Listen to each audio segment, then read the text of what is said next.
Hello foodies, welcome to Vismai food. మీరు మీ డేని ప్రోటీన్ రిచ్ బ్రేక్ఫాస్ట్తో పోషకాలు నిండినటువంటి ఆహారంతో మొదలు పెట్టాలనుకుంటే ఈ రెడ్ రైస్ దోశ పర్ఫెక్ట్. దీన్ని దోశ అనకూడదు, అడై అనే అనాలి. నేను మీకు అర్థం కావాలని సింపుల్గా ఉంటుందని దోశ అనేశాను. అడైలు తమిళనాడులో చాలా ఎక్కువగా ఇష్టంగా తింటారు, ఎంతో ఆరోగ్యం కూడా. అడైలైతే రకరకాలుగా చేయొచ్చు పప్పులు మార్చుకుంటూ.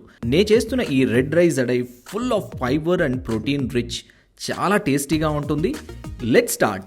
ముందుగా అడైకి కావలసిన పదార్థాలన్నీ ఒకసారి చూసేయండి. ఇవే: మిక్సీ జార్లో 7-8 ఎండుమిర్చి, 15 వెల్లుల్లి, ఇలాంటి చిన్నవైతే, పెద్దవైతే 7-8 వేసుకోవచ్చు. ఇంకా 2 రెబ్బల కరివేపాకు, 1/2 టేబుల్ స్పూన్ సోంపు, ఇంచ్ అల్లం ముక్కలు, 1/4 కప్పు రాత్రంతా నానబెట్టుకున్నటువంటి కందిపప్పు, ఓ ఉల్లిపాయ ముక్కలు, 1/4 కప్పు రాత్రంతా నానబెట్టుకున్నటువంటి కొర్రలు, 1/2 కప్పు రాత్రంతా నానబెట్టుకున్నటువంటి రెడ్ రైస్ ఆన్లైన్లో చాలా ఈజీగా దొరుకుతుంది, ట్రై చేయండి.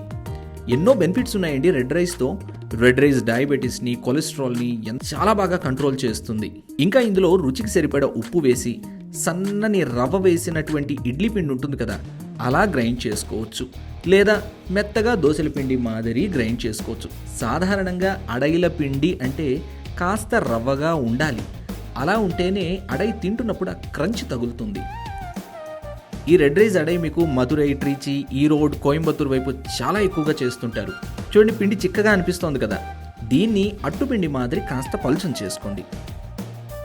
ఇప్పుడు ఉంటే కాస్ట్ ఐరన్ లేదా ఏదైనా పెనం మీద ఓ గరిటెడు పిండి వేసి కాస్త మందంగా స్ప్రెడ్ చేసుకోండి. మరి పల్చగా స్ప్రెడ్ చేస్తే అట్టు విరిగిపోతుంది. ఎందుకంటే ఈ పిండిలో చాలా జిగురు తక్కువగా ఉంటుంది.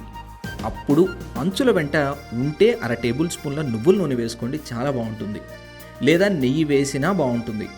ఏమీ లేదంటారా, చాయిస్ ఆఫ్ యువర్ ఆయిల్ వేసి కాల్చండి. కానీ నెమ్మదిగా క్రిస్పీగా కాలితే బాగుంటుంది అడై అని గుర్తుంచుకోండి. పిండి ఇంకా పచ్చిగా ఉండగానే కాస్త ఉల్లి, పచ్చిమిర్చి తరుగు చల్లి నెమ్మదిగా అదిమితే అంటుకుంటుంది. మీరు యాజ్ ఇట్ ఈస్గా నాలాగే చేయాలని లేదండి. ఈ అడై రెసిపీ దృష్టిలో ఉంచుకొని మీరు ఎలా అయినా ఎక్స్పెరిమెంట్ చేసుకోవచ్చు. అంటే రెడ్ రైస్కి బదులు ఓ రోజు బ్రౌన్ రైస్, కొర్రలకు బదులు చాయిస్ ఆఫ్ యువర్ మిల్లెట్స్, రాగి, సామలు, అరికలు ఏవైనా వాడుకోవచ్చు. కందిపప్పుకు బదులు పెసరపప్పు, అలసందలు, ఇంకా ఏవైనా చాయిస్ ఆఫ్ యువర్ అవైలబిలిటీ. నచ్చితే ఈ పిండిని మీరు గుంట పునుకులుగా కూడా వేసి చేసుకోవచ్చు. చాలా బాగుంటుంది ఈవినింగ్ స్నాక్గా. Protein rich and fibre rich పిండి కదండి, త్వరగా పులిసిపోతుంది. ఫ్రిడ్జ్లో ఉంచిన మహా అంటే 2 రోజులు అంతే.